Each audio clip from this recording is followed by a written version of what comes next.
Salut à tous, on se retrouve pour l'épisode 3013 du Zap Image. On commence aujourd'hui en ce jeudi 1er août avec des anniversaires et tout d'abord le gardien ukrainien du Benfica. Il s'agit de Trubin, il fête aujourd'hui ses 23 ans, et également Matic, joueur de Lyon, il fête aujourd'hui ses 36 ans. Iago Aspas, attaquant espagnol du Celta Vigo, il fête aujourd'hui ses 37 ans. On continue, on va parler maintenant de ce qui s'est passé lors de la journée d'hier. On commence tout d'abord avec le tournoi olympique féminin et l'équipe de France féminine jouait hier soir contre la Nouvelle-Zélande et les Français se sont imposés 2-1. Donc une victoire importante parce que grâce à cette victoire, et c'est officiel, l'équipe de France se qualifie pour les quarts de finale de ce tournoi olympique. Donc voilà, c'était déjà l'objectif de sortir des phases de poule, chose faite maintenant. Si possible, et essayer de décrocher une médaille, si possible de couleur or, on verra. Et pour revenir sur cette rencontre hier contre la Nouvelle-Zélande, bon, c'est un match totalement maîtrisé et géré des Françaises, totalement dominatrice avec plus de 18 tirs, 7 tirs cadrés et 2 buts marqués.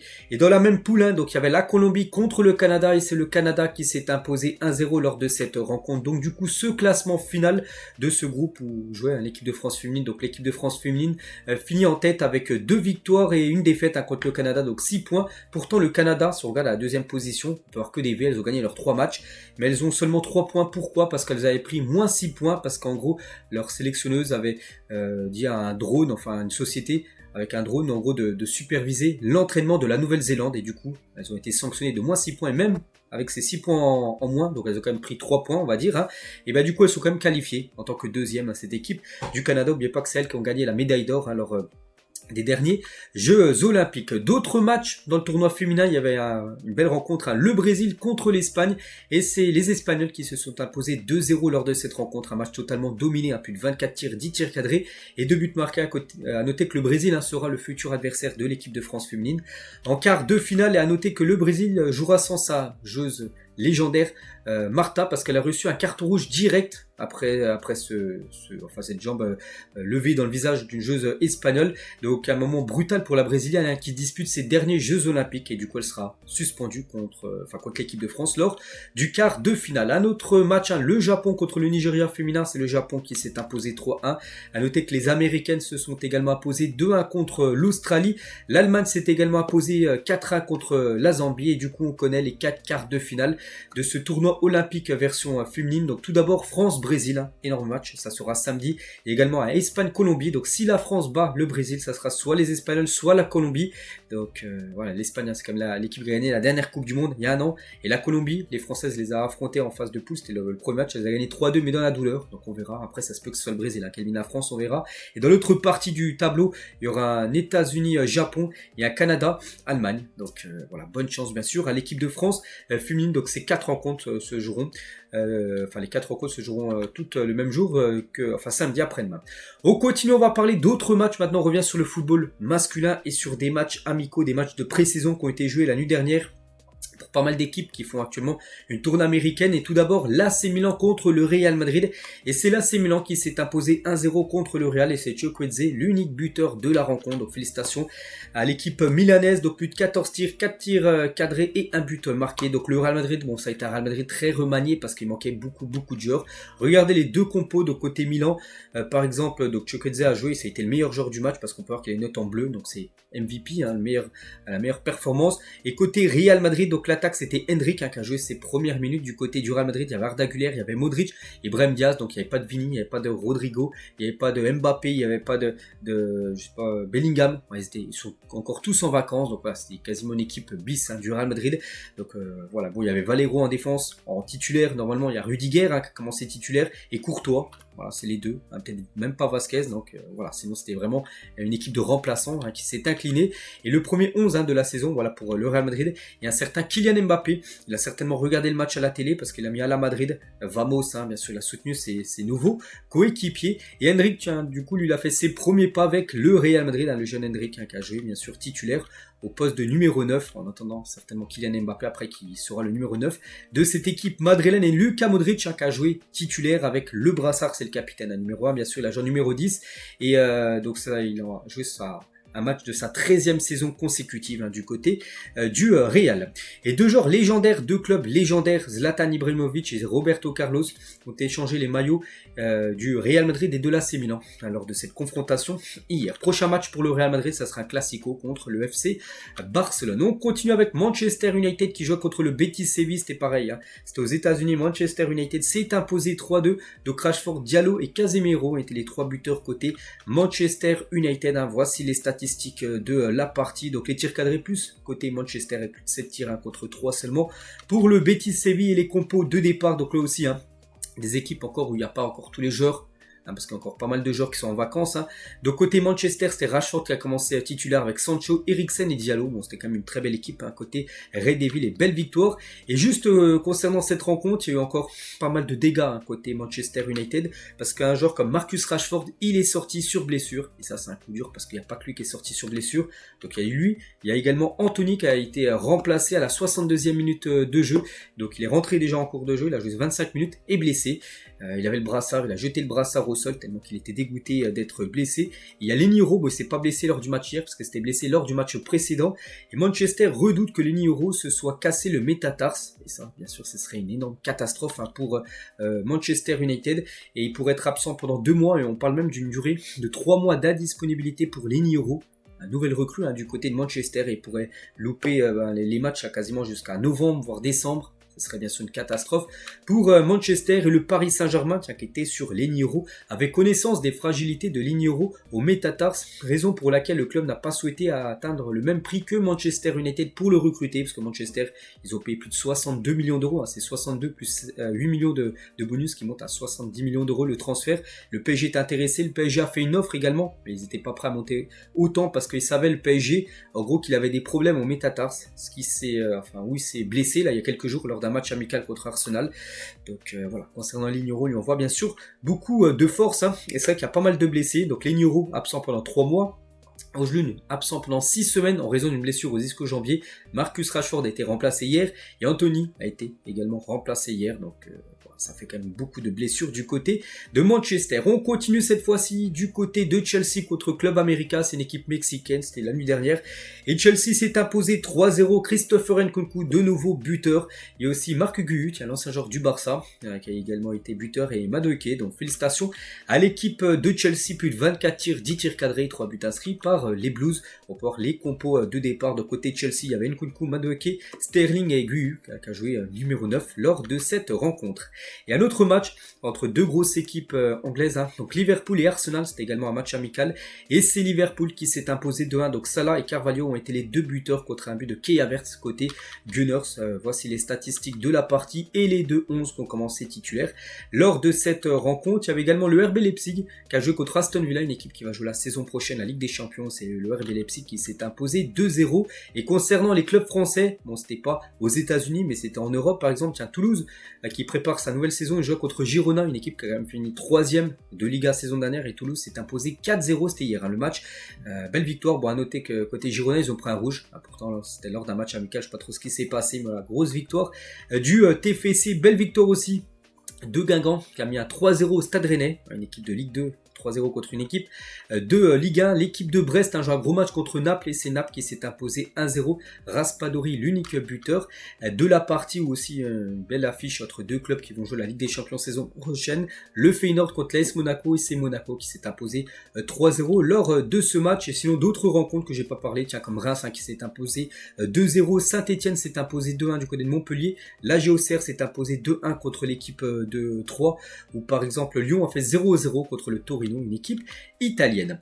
Il y avait également des matchs de tour préliminaire de Ligue des Champions hier. Voici toutes les rencontres et surtout tous les résultats, avec à chaque fois, par exemple, on peut avoir Bodo Glimt avec une petite flèche en haut. En gros, c'est l'équipe qui s'est qualifiée. Là, c'était les matchs retour de Bodo Glimt qualifiés pour les 3e tours préliminaires de cette Champions League. Donc ça passe également, je sais pas, pour dire que pour Ludogorets, par exemple, aussi pour le PAOK Salonique, une équipe grecque également qui se qualifie pour le tour suivant. On continue les gars, on va parler maintenant de maillot et nouvelle image du futur 4e maillot du Paris Saint-Germain qui sortira sortira en début 2025. Hein. Donc à chaque fois le PSG a 4 maillots. Donc 3 dévoilés sur l'année et un autre qui est dévoilé l'année suivante, on peut dire. Donc là en 2025. Donc voilà, ça sera un maillot de couleur bleue pour le Paris Saint-Germain pour le 4e maillot. Concernant les autres maillots, tiens, ce que je peux vous proposer aujourd'hui, le nouveau maillot extérieur de Brighton. Donc maillot domicile, hein, bleu et blanc. Maillot extérieur sera un maillot de couleur jaune pour cette équipe anglaise. Du côté de Montpellier, ils dévoilent également leur nouveau maillot extérieur pour cette équipe du sud de la France. La même chose pour le Stade de Reims qui dévoile également son nouveau maillot extérieur, maillot domicile, un maillot rouge et un maillot bleu hein, pour le maillot extérieur. Et du côté de Liverpool, c'est Dominique Szoboszlai qui a révélé le nouveau maillot extérieur de Liverpool lors d'un événement à Philadelphie, donc aux États-Unis où ils jouent actuellement avec quelques matchs. Regardez, ils ont joué hier contre Arsenal et du coup, ça sera ça, ce nouveau maillot hein, de couleur noire pour cette équipe de Liverpool version extérieure. On continue avec quelques infos mercato. On commence tout d'abord avec Koop Meiners et la Juventus Turin fait une première offre officielle à l'Atalanta Bergame de 45 millions d'euros pour Koop Meiners. Le joueur est déjà d'accord avec la vieille dame, donc la Juventus Turin, mais l'Atalanta demande un montant plus élevé, donc ils ont fait une offre, la Juventus et l'Atalanta a répondu. Ils ont rejeté, ils ont dit non tout simplement, qu'ils en attendent beaucoup plus. Voilà, une offre de 45 millions d'euros, c'est pas possible. Donc la Juve reviendra à la charge dans les prochains jours avec une offre améliorée, bien sûr, pour essayer de s'offrir le joueur néerlandais. On continue avec ce joueur, donc Mohamed Abdelmonem est pisté par Nice pour prendre la succession de Jean-Claire Todibo qui devrait bien quitter l'équipe de Nice, même si pour l'instant il est toujours à Nice, il devrait partir normalement à Juventus Turin et du coup il faudra un nouveau défenseur central et ça pourrait être ce défenseur Abdelmonem. On continue avec un autre joueur également qui pourrait changer de club, c'est l'attaquant de l'AS Roma Tammy Abraham et cible prioritaire de Paulo Fonseca, le coach de l'AC Milan. Donc Tammy Abraham est ouvert à un transfert à l'AC Milan, c'est un numéro 9, il pourrait venir compléter l'attaque où il y a déjà Morata qui a rejoint déjà officiellement cette équipe de Milan.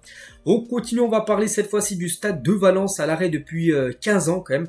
Les travaux du nouveau Mestalla vont enfin reprendre à Valence. Ce stade de 71 500 places doit remplacer Mestalla en 2027. Donc il est à l'arrêt depuis 15 ans, je ne sais pas trop ce qui s'est passé, je sais pas, peut-être il manquait peut-être de l'argent, j'en sais rien, mais voilà, il va reprendre en gros, enfin les travaux vont reprendre pour ce stade de l'équipe de Valence. Le compte Instagram de Lisandro Martinez a été piraté la nuit dernière. L'auteur a publié ce montage de Messi en story. Messi bien sûr avec en train de remporter le ballon d'or, mais avec une cagoule sur son visage. Hein. Je regrette qu'il m'ait piraté mon compte. Voilà, il a mis ce message là, celui qui a réussi à pirater le compte hein, de Lisandro Martinez. On va parler d'Hendrick hein, sur sa vision de Kylian Mbappé. Il a dit avec Mbappé qui va venir, ça ressemble à une équipe de jeux vidéo. D'ailleurs Mbappé ne sort jamais de mon équipe sur FIFA, hein, FIFA Ultimate Team. C'est le meilleur du jeu. De la réalité c'est aussi le cas. Qui ne serait pas heureux de l'avoir dans son équipe. J'aime sa vitesse, sa technique, sa frappe du droit. Quand il fait semblant d'ouvrir son pied mais qu'il le ferme au dernier moment. Il a marqué comme ça face au Bayern au Real. Les défenseurs le savent mais ils ne peuvent rien faire. Hein. Mbappé ne sera pas le seul crack. J'espère qu'on va devenir une bande de copains sur le terrain quand tu as la vitesse de Mbappé, les dribbles de Vini, le talent de Rodrigo, les inspirations de Bellingham, la technique de Modric, c'est le mélange parfait. Voilà le beau message d'Hendrick hein, déjà sur Mbappé, sur ses nouveaux collègues hein, du côté du Real Madrid. Et toujours tiens du côté du Real Madrid, donc le Real, la nuit dernière j'ai dit une défaite 1-0, mais il y a eu des entraînements quelques jours avant où Hendrick les gars participaient aux entraînements et s'il y a eu des problèmes entre Rudiger et Hendrick, parce que Rudiger les gars il a mis comme un gros coup à Hendrick, il a dit non, c'était dans le en bon terme, on peut dire aucun. Rudy l'a juste bien accueilli. Il fera pareil quand Mbappé arrivera. C'est un super gars, hein, parce que Rudiger, on sait que c'est un joueur dur sur l'homme. Puis voilà, il a dit tout simplement à Hendrick de muscler un petit peu son jeu, d'être un peu plus présent dans l'impact. Hein, c'est pour ça que Rudiger lui a mis un petit coup voilà, pour lui dire qu'il était bien sûr du côté du Real. On continue, on va parler du tirage au sort de la future Ligue des Champions officielle. Le tirage au sort de la Ligue des Champions 2024-2025 sera réalisé par un ordinateur. Pour réaliser le tirage manuel de ce nouveau format, près de 1000 boules auraient été nécessaires, avec au moins 36 balles sur scène, explique l'UEFA, pour éviter un tirage interminable. Un logiciel automatisé attribuera au hasard 8 adversaires à travers les 4 pots pour chaque équipe. Le tirage au sort aura lieu le jeudi 29 août prochain, donc la fin du mois. L'ordre des matchs et les dates ne seront donc connus que le samedi 31 août. Voilà, vous avez tout concernant ce tirage au sort. Donc c'est vrai que vu que c'est un nouveau format, vu qu'il y aura plusieurs équipes, ça ne peut pas se faire manuellement, ça se fera avec un ordinateur. Mais bon, là c'est vrai qu'il y en a beaucoup qui vont penser un truc truqué, hein. Dans l'ordinateur tu peux mettre un logiciel et tu peux mettre voilà cette équipe va rencontrer cette équipe, tu fais ce que tu veux avec un ordinateur. Donc bien évidemment il y aura beaucoup de doutes avec ce nouveau tirage de la Ligue des Champions qui va se faire maintenant avec un ordi. On continue, on va parler des droits TV de la Ligue 1, ça y est maintenant c'est enfin fini, on peut dire accord total sur les droits TV entre la LFP DAZN et beIN Sport, hein, la fin d'un long feuilleton hein, qu'on a beaucoup parlé là ces derniers mois, donc voilà, ce sera bien DAZN et beIN Sport qui diffuseront les matchs de Ligue 1 la saison prochaine. Donc en gros, beIN Sport a payé 80 millions d'euros pour un seul match par journée, plus 20 millions d'euros pour des droits de sponsoring et des ADN. Donc c'est eux qui diffuseront le plus de matchs, hein. 400 millions d'euros pour le reste des affiches. En gros, ça fait un total de quasiment 500 millions d'euros si on rajoute les 20 millions là, des droits de sponsoring de beIN Sport. Donc sur les 9 rencontres de Ligue 1, donc il y en aura 8 sur DAZN et une sur beIN Sport. Ça sera, je crois, le samedi soir à 21h le match sur beIN Sport. Sinon, tous les autres matchs, le vendredi, le samedi et le dimanche, ça sera sur DAZN. Voilà, c'est officiel. Et le prix, voilà, surtout le tarif maintenant. Donc la tendance pour les prix de l'abonnement d'AZN pour regarder la Ligue 1, donc c'est 10 € par mois avec un engagement annuel et 15 € par mois sans engagement. Voilà, si vous voulez vous arrêter à tout moment, ce sera 15 €. Voilà, vous avez les prix, c'est pas encore officiel, mais ça devrait être dans ces eaux-là. Concernant DAZN, maintenant il faut aussi payer, hein, bien sûr, la chaîne hein, beIN Sport pour avoir entièrement, on peut dire, et 100% la Ligue 1. On continue, on va parler cette fois-ci d'Adrien Rabiot et le message de Rabiot pour la Juventus et les supporters de la vieille dame sur Instagram. Il a mis ce message, hein. Après 5 saisons à la Juve, 5 ans à Turin, je veux dire au revoir et merci vous tous qui avez été là pour moi, le club et tout son staff et vous les fans, toujours proches et très affectueux. Merci pour tout, Juventus, au revoir et bonne chance parce que c'est officiel, la Juve voulait le prolonger. Il est en fin de contrat, tiens, il y a plus d'un mois, le 30 juin dernier. Il a refusé la prolongation, donc actuellement il est libre, hein. Il n'arrête pas sa carrière, il va juste reprendre un club. Pour l'instant, on ne sait pas où il va filer, mais il est actuellement libre et gratuit. Donc, il peut être intéressant pour beaucoup d'équipes. Rabiot, on continue, on va parler d'Achraf Hakimi qui a repris les commandes du bus de la sélection marocaine. Maintenant, c'est vrai qu'on y va à Paris. Hein, donc, voilà, parce qu'Hakimi a été vu il y a quelques jours en train de conduire le bus de la sélection marocaine olympique. Donc voilà, c'est lui le chauffeur, on peut dire, de ce bus. N'oubliez pas que le Maroc qualifié bien sûr hein, pour les quarts de finale de ce tournoi olympique. Et quelle saison réalise Soufiane Rahimi, actuellement le meilleur buteur des Jeux olympiques. Donc vainqueur de la Ligue des champions asiatiques, meilleur buteur de la Ligue des champions asiatiques et 4 buts en 3 matchs des JO. Et 28 buts et 8 passes D sur la saison. Ah, donc magnifique joueur les gars qui pourra peut-être voir jouer en Europe la saison prochaine. On continue avec le dossier cette fois-ci, João Neves au PSG, ça y est, on rentre dans la phase finale, ça a été même mon titre hier où j'avais dit qu'un joueur allait arriver vendredi au PSG. Regardez, il y a le Here We Go de Fabrizio Romano, donc vraiment là on arrive sur la finalisation du dossier. Donc prix du transfert 70 millions d'euros, bonus compris, ça donne un transfert de 60 millions d'euros plus 10 millions de bonus, qui fait à 70 millions d'euros. Donc il arrive normalement, j'avais dit hier vendredi, c'est même aujourd'hui, jeudi les gars, il arrive aujourd'hui, ce jeudi, pour passer sa visite médicale, contrat de 5 ans pour João Neves du côté du Paris Saint-Germain. Ça va faire un nouveau portugais du côté de Paris, parce qu'il y a déjà Gonzalo Ramos, Nuno Mendes, Vitinha, Danilo, même Renato que tu peux rajouter, bon lui il va partir, mais voilà, maintenant tu rajoutes João Neves, hein, il va rejoindre le PSG, ça sera peut-être officiel ce soir, peut-être demain, mais voilà, c'est fait à 99,9%, voilà, qui va rejoindre le Paris Saint-Germain et Renato Sanchez, donc lui va le faire le sens inverse, et visite médicale ce jeudi pour Renato Sanchez avec le Benfica. Le Portugais va s'engager en prêt avec une option d'achat de 10 millions d'euros, il a même atterri, c'était hier soir, à Lisbonne hein, pour signer au Benfica, donc visite médicale aujourd'hui, et lui aussi ça devrait être officiel, et voilà, je pense une bonne chose pour lui de retourner dans son club formateur où il était performant, parce qu'au PSG, c'est pas qu'il était mauvais pour le PSG, mais c'est qu'il a eu trop de blessures, c'était compliqué, bien sûr, pour lui de jouer. On continue les gars, on va parler du remplaçant de Youssef Nesri du côté de Séville, hein. Nesri est parti du côté du Fenerbahçe, et du coup c'est officiel, c'est l'attaquant Iheanacho, l'attaquant nigérian de Leicester, enfin c'est fini maintenant Leicester, parce qu'il rejoint libre, hein, l'équipe de Séville vient de s'engager pour les 2 prochaines saisons. On continue avec une autre info officielle, c'est le joueur Pavlovic quitte Salzbourg et il s'engage avec l'AC Milan. Les Rossoneri vont débourser 20 millions d'euros pour l'international serbe passé par l'AS Monaco dans le passé. Voilà, ce joueur débarque du côté de l'AC Milan. On va parler d'Adil Aouchiche dans le viseur de la sélection algérienne. Vladimir Petkovic pourrait sélectionner le joueur de Sunderland dès la prochaine trêve internationale en septembre prochain. Il a le choix entre l'équipe de France et l'équipe algérienne. Il pourrait représenter les couleurs de l'Algérie dans le futur. Wesley Fofana accepte les excuses d'Enzo Fernandez parce que là, depuis le début de semaine, depuis lundi, retour à l'entraînement pour Enzo Fernandez du côté de Chelsea. Et s'est excusé auprès de tout le monde hein, par rapport, vous savez, la vidéo polémique. Et Wesley Fofana, il a dit Enzo Fernandez s'est excusé, il ne voulait pas blesser les supporters français ou qui que ce soit. Il n'a pas compris en le chantant, je lui fais confiance hein, parce que je le connais, je connais Enzo, il n'est pas raciste. Voilà le message hein, de Wesley Fofana en gros. Hein, c'est un petit peu redescendu hein, voilà, de ce qu'il pensait bien sûr d'Enzo Fernandez. Et un proche d'un Français de Chelsea, l'a dit Enzo, expliqué qu'il était absolument désolé. Il avait vraiment l'air sincère. Les joueurs ont dit qu'il acceptait ses excuses. Hein, et notamment les Français, on partait de loin parce qu'on se souvient quand la vidéo était sortie, il y a eu beaucoup de messages. Hein, voilà, que ce soit par exemple tiens, Wesley Fofana, maintenant qui accepte on va dire les excuses d'Enzo Fernandez, mais on partait de loin parce qu'on pensait que ça allait être la guerre entre les deux parties, puis du coup tout va bien, mais bon je pense que bien sûr personne oublie. On continue cette fois-ci avec Jordan Amavi et c'est officiel, Jordan Amavi quitte l'Olympique de Marseille librement, bon un joueur qui n'a pas fait une grande carrière hein, du côté de Marseille, et du coup il signe définitivement à Brest libre de tout contrat, vu qu'il n'a plus de contrat du côté de Marseille, bah, il s'engage dans la foulée du côté du stade brestois, il pourra jouer la Ligue des Champions la saison prochaine. Jürgen Klopp annonce que sa carrière d'entraîneur est terminée pour le moment, l'ancien entraîneur de Liverpool a dit à partir d'aujourd'hui c'est fini pour moi en tant qu'entraîneur, je n'ai pas pris cette décision sur un coup de tête hein. Mais cela était une décision générale. J'ai également entraîné les meilleurs clubs du monde. Peut-être que pourrons en reparler dans quelques mois. J'ai toujours envie de travailler dans le football et d'aider des gens avec mon expérience et mes contacts. À l'heure actuelle, il n'y a absolument rien en termes d'emploi. Il n'y a pas de club, il n'y a pas de sélection.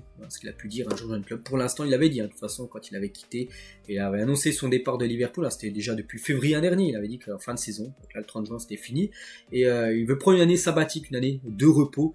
Et certainement, on le reverra prendre un club, une sélection lors du Mercato 2025 dans un an. On continue avec d'autres infos transferts. On va parler de Crescenzo Summerville, qui est un joueur qui était pisté pour le PSG il y a à peu près 2-3 semaines. Et bah du coup, il va s'engager à West Ham. Here we go. Montant du transfert 30 millions d'euros pour ce joueur de Leeds United. Il a loupé, on va dire, la montée en première ligue parce que Leeds s'est taclé contre Southampton lors de la finale des playoffs hein, pour monter en PL, et du coup ce joueur a totalement le niveau hein, pour jouer en première ligue, et du coup il va signer du côté de West Ham. Lui aussi c'est un Herwigo, c'est Pichichi, le meilleur buteur de la Liga saison dernière. C'est Dobbik hein, qui quitte du coup, il va quitter l'équipe de Girona et s'engager à la AS Roma. Herwigo, montant du transfert 34 millions d'euros plus bonus pour ce joueur qui était également pisté par l'Atlético, mais du coup il va signer du côté de l'Italie. L'Olympique de Marseille s'était intéressé à Andrés Pereira, milieu offensif de Fulham. Le dossier a cependant été rapidement refroidi par les demandes très élevées de Fulham qui demandaient un énorme montant de transfert. L'OM, ils ont vu ça, ils ont dit non, même si Marseille a déjà quand même beaucoup recruté sur ce mercato, là c'était trop, hein, le prix demandé par Fulham, et du coup il ne viendra pas, à part si bien sûr Fulham hein, revoit ses exigences à la baisse. Et toujours du côté de l'OM, parce que Marseille, c'est bien, il recrute des attaquants, des milieux, tout ça, mais il faut absolument un gardien, parce que Paul Lopez va quitter Marseille. Et pour l'instant, il y a seulement Ruben Blanco, qui est à Marseille, il y en a un numéro 2. Et il s'intéresse au gardien allemand Michael Zetterer. Donc De Zerbi est ouvert à amener le portier allemand dans la ville de Phocéenne. Les discussions entre le club et le gardien ont débuté. Ce dernier a d'ailleurs renouvelé son contrat en mai. Il joue, je crois, du côté du Werder.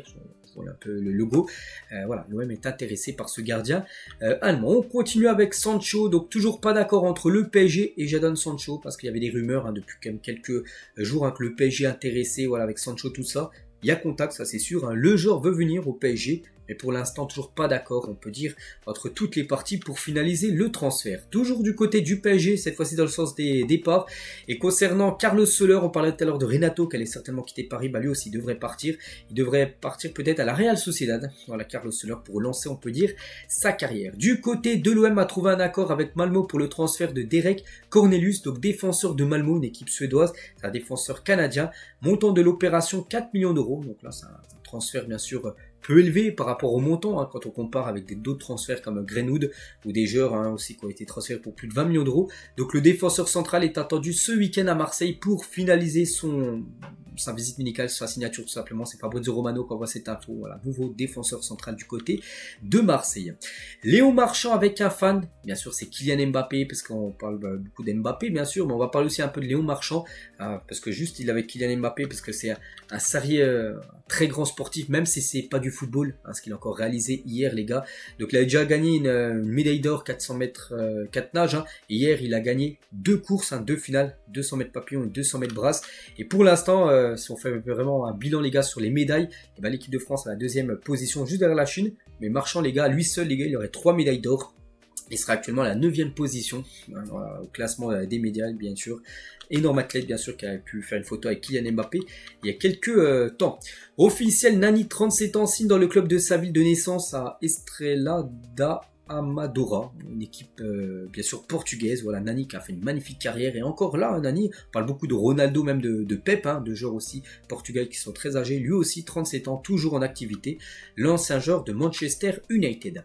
Conor Gallagher a refusé la prolongation de contrat de Chelsea. L'Atlético Madrid est d'accord avec les Blues sur une somme d'environ 40 millions d'euros. La décision du joueur n'est pas prise encore. Donc voilà, Chelsea voulait le prolonger, il a dit non. Et à l'Atlético, les gars qui poussent bien sûr pour s'offrir le joueur anglais. Il y a un an, jour pour jour, un certain Iliman Ndiaye quittait Sheffield et s'engageait à l'Olympique de Marseille. Quel bilan faites-vous depuis sa signature? Et ben que ça a été un échec, c'est qu'on se souvient. Enfin, j'avais vu des vidéos de lui à la gare Saint-Charles du côté de Marseille où il jonglait. C'était un grand fan de l'OM, c'était son club de rêve. Bon, il est venu jouer à Marseille, mais ça n'a pas été une réussite. Regardez, il a déjà quitté officiellement. Officiellement, il n'est plus un joueur de Marseille. Il a rejoint l'équipe d'Everton pour 20 millions d'euros. Là, le transfert a été déjà fait il y a plus de 2 semaines. Donc voilà, ça a été quand même une grosse déception, on peut dire, le transfert d'Iliman Ndiaye du côté de Marseille. Des nouvelles de Giroud qui est bien arrivé à Los Angeles. Donc ça y est, les vacances sont finies pour Giroud. Il a atteint les demi-finales avec l'équipe de France. Donc ça y est, maintenant il se focalise sur son club des Los Angeles FC pour cette saison, bien sûr, du côté des États-Unis. Le fait d'être dans un endroit plus calme a pesé dans la balance. Donc c'est Jonathan Klaus sur son arrivée à Nice, parce qu'il jouait du côté de Marseille, un club bien sûr qu'on parle beaucoup plus quand même de Marseille que Nice, et où je pense qu'il y a beaucoup plus de pression à Marseille que Nice, et voulait être dans un endroit un peu plus calme. C'est pour ça qu'il a choisi de signer du côté de Nice pour 5 millions d'euros. L'année 2004 de Deco était totalement dingue. Tout d'abord, il a gagné la Ligue des Champions avec Porto, une victoire 3-0 en finale contre Monaco. Belle victoire pour lui. Quelques semaines après, il jouait une finale de l'Euro avec le Portugal contre la Grèce. Là, il avait perdu 1-0. En plus, c'était au Portugal. Ça a été une grosse déception, bien sûr, pour la Seleção. Ensuite, lors de ce même mercato, on peut dire l'année 2004, transfert au FC Barcelone pour 21 millions d'euros, qui était Porto direction le Barça. Et maintenant, c'est le directeur sportif du Barça, Deco. Il a fini deuxième au Ballon d'Or derrière Tchevchenko, l'attaquant ukrainien qui a remporté ce Ballon d'Or 2004. On continue, on va parler de Neymar. Le niveau quand même de Neymar à son arrivée au PSG en 2017-2018 était tellement indécent, ça paraissait si facile pour lui. C'était lors de sa première année, il venait de transférer au PSG. Et première année, regardez les stats quand même, 30 matchs, toutes compétitions confondues, il avait marqué quand même 28 buts et 16 passes D. Neymar, certainement sa meilleure saison au PSG, sa première, avec des stats comme ça. Le meilleur joueur ayant foulé les pelouses de Liga, certainement cette version-là de Neymar sur la première année. Je ne sais pas si un joueur a été aussi bon que lui sur une année. Du côté du championnat français, il avait été tout simplement incroyable. Jack Grealish, il a dit, parce qu'actuellement Manchester City, actuellement à tournée américaine, et il y a un fan en gros avec le maillot d'Aston Villa. N'oubliez pas qu'il joue à Aston Villa avant de jouer à Manchester City. Tu es un fan d'Aston Villa, tu m'aimes toujours, parce qu'on sait qu'il a quitté Villa pour rejoindre City. Voilà, donc vous l'a dit ça, la rigolade bien sûr Grealish avec ce fan. Et tiens, en finissant avec lui et en finissant cet épisode aujourd'hui, et le top 10 des plus gros transferts des joueurs anglais.